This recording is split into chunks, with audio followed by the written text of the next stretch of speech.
Maoist అనే పదం వినగానే మన కళ్ల ముందు దట్టమైన అడవులు, చేతిలో ఆయుధాలు, జనజీవనానికి దూరంగా ఉండే సాయుధ మిలిటెంట్ల చిత్రమే మెదులుతుంది. మీడియా కథనాల్లో ఇప్పటివరకు కనిపించిన దృశ్యాలు కూడా చాలా వరకు అలానే ఉంటాయి. కానీ ఒకప్పుడు తుపాకీ పట్టిన చేతులు ఇప్పుడు చేనేత వస్త్రాలను ప్రదర్శిస్తూ ర్యాంపై నడిస్తే ఎలా ఉంటుంది?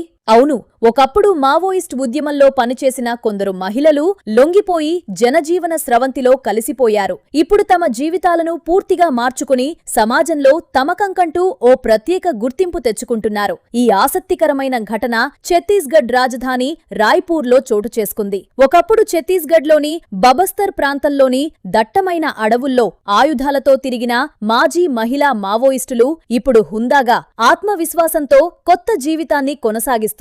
ఛత్తీస్గఢ్ ఒకప్పుడు మావోయిస్ట్ కార్యకలాపాలకు కేంద్రంగా ఉన్న ప్రాంతాల్లో బస్తర్ కూడా ఒకటి. అక్కడి దట్టమైన అడవుల్లో ఒకప్పుడు ఆయుధాలు చేతపట్టి తిరిగిన కొందరు మహిళా మావోయిస్టులు ఆ తరువాత లొంగిపోయి సాధారణ జనజీవనంలోకి వచ్చారు. కానీ సాధారణ జీవితం అంటే కేవలం జనాల్లో కలిసిపోవడం మాత్రమే కాదు, తమకంటూ ఓ గుర్తింపు తెచ్చుకోవడం, తమ ప్రతిభను చాటుకోవడం, ఆత్మవిశ్వాసంతో ముందుకు సాగడం. ఇదే ఇప్పుడు ఈ మాజీ మహిళా మావోయిస్టుల జీవితాల్లో కనిపిస్తోంది.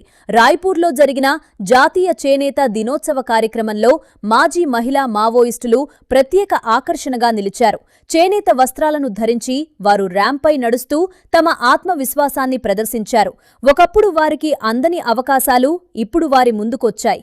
అడవుల్లో ఆయుధాలతో కనిపించిన చేతులు ఇప్పుడు చేనేత వస్త్రాలను ప్రదర్శిస్తూ ర్యాంపై కనిపించడం అక్కడున్న వారిని ఆకట్టుకుంది. వారి కట్టు, బొట్టు, వేషధారణలో వచ్చిన మార్పుతో పాటు వారి ముఖాల్లో కనిపించిన ఆత్మవిశ్వాసం ఈ కార్యక్రమానికి ప్రత్యేక ఆకర్షణగా నిలిచింది. ఈ దృశ్యాలకు సంబంధించిన వీడియో సోషల్ మీడియాలో వైరల్గా మారడంతో నెటిజన్లు కూడా స్పందిస్తున్నారు. ఇది నిజమైన మార్పు, ఇదే సాధికారత అంటూ పలువురు ప్రశంసిస్తున్నారు. ఒకప్పుడు అడవులకే పరిమితమైన జీవితం నుంచి ఇప్పుడు సమాజంలో గౌరవంగా ఆత్మవిశ్వాసంతో ముందుకు సాగుతున్న ఈ మహిళల ప్రయాణం ఎంతో మందికి స్ఫూర్తిగా నిలుస్తోంది.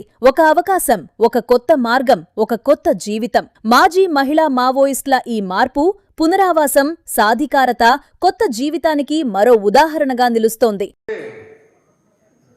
सुबह से बाहर नहीं निकले थे, आज आए हैं। कैसा लग रहा है रायपुर देख के? इतने लोग, हजारों लोग आपके स्वागत के लिए आए हैं। बस्तर की बेटियां आई हैं, इसलिए हजारों लोग बैठे हैं, उनके लिए ताली बज रही है। ये सब आपके सम्मान में हो रहा है। हम लोग आए हैं, आप लोगों से मिलने आए हैं कि सुकमा, दंतेवाड़ा, कुंडा से बेटियां आई हैं।